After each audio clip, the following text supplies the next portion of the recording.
John here with Freedom Pharma. And today I just want to talk a little bit about bureaucracy. And we had an election in the United States a week and a half ago or so right now. The results, I think, for bureaucracy are probably not going to be good.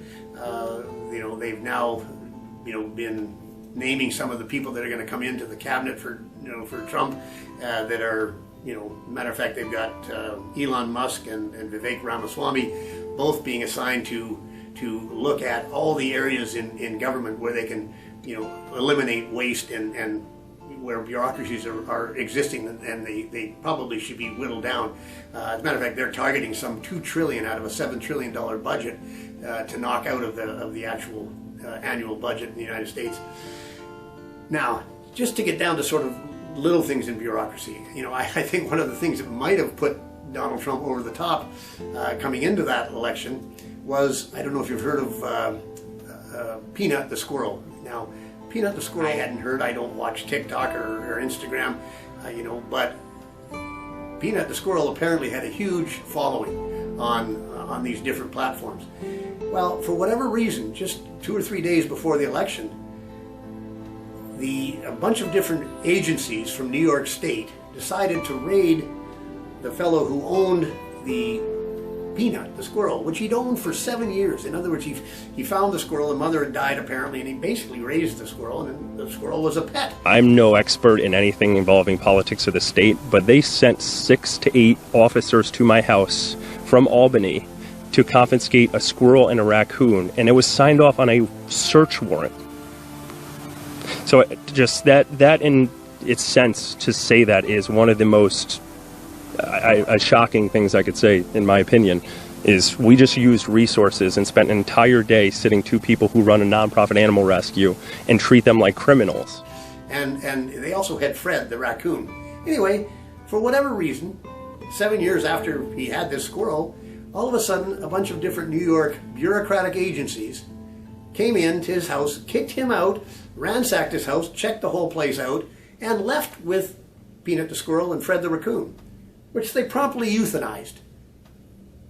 And funny enough, I'm sitting with somebody today who had been following them and didn't know that same person, the guy who was a big Instagram podcast kind of guy anyway.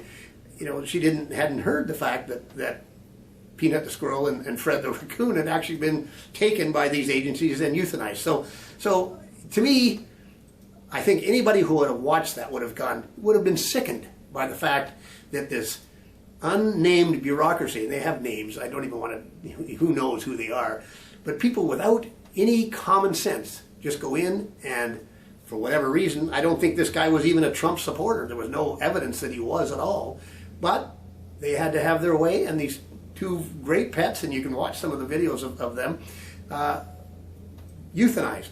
And the argument they used, we had to check them for rabies, and we couldn't check them if they're alive. Well, they didn't have rabies, by the way, at the end, but how could we check them for rabies if we didn't kill them? Mindless thinking. Anyway, that's one little instance of bureaucracy. Another one that's also come up, I was down 3 weeks ago cleaning, we've got a townhouse in Sarasota, Florida, cleaning up after Hurricane Milton came literally through our back door. And, funny enough, didn't do a whole lot of damage, but it was water damage more than anything else. And actually the water damage we had was actually from a little 10 days earlier with Hurricane Helene, which literally, we had water up to the gunnels of my 1997 Sebring convertible, which is now, may she rest in peace. Anyway, but one of the things that came up, FEMA, which is the Federal Emergency Measures Association Act, or whatever they are, they're the federal government's response unit to go into disaster areas and, lend assistance in any way they can.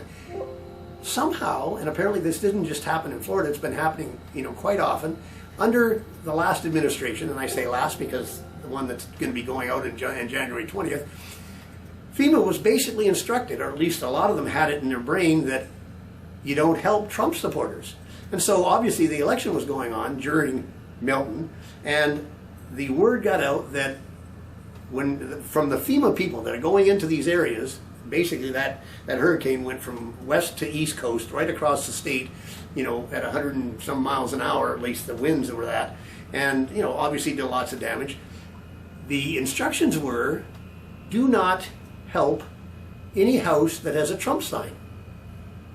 Well, how can that be? But anyway, what happened is obviously the person that was initially in charge of that, who made that comment, was fired, but apparently that was pretty common instructions, even for when Helene hit in North Carolina. That was sort of the underlying tone. In other words, don't help anybody that was on the Trump side.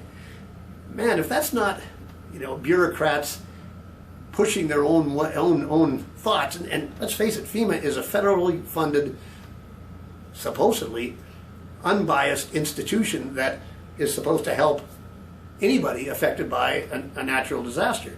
Anyway, those are a couple of bureaucratic things that I think point out. As a matter of fact, I think Peanut, the first thing I was talking about, might have been something that helped Trump get over the top, because I think when people saw that, they were so disgusted that they said anything to get rid of bureaucracy. And by the way, it looks like the Trump team's going to do a lot of that coming up. Meantime, Freedom Pharma, John Hare, and check out Gut Fix, by the way. That's a product we make.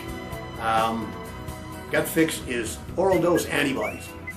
When you talk about boosting immune systems, well, your immune system produces antibodies. So the only thing you can really boost it with would be more antibodies, which is what we produce. Oral dose antibodies, literally adding to your own immune capacity in your gut, helping you fight off infections, do all kinds of... Matter of fact, I've been taking Gut Fix now for 8 years, 73 years old. I take no other medications.